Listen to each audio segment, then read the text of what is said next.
So, nagmanahon akong 37mm consumables.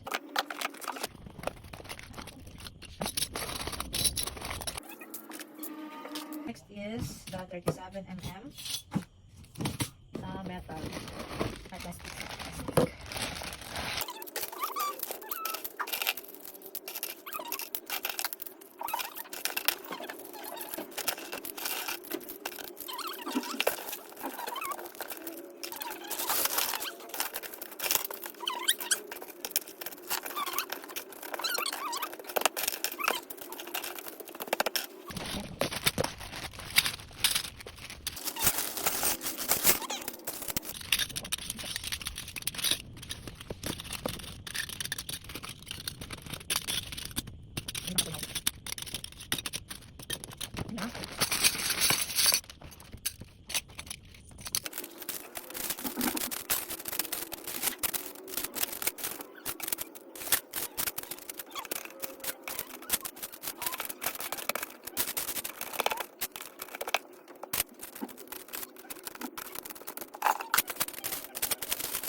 Another one is chains. Available po di atong keychains guys. Pwede siya pang personalize. So, kay keychains everyone. Kung gusto nang pabuhat.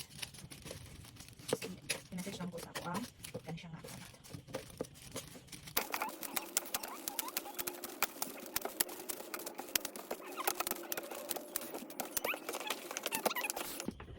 So, manin siya tanan ang akong mga consumables.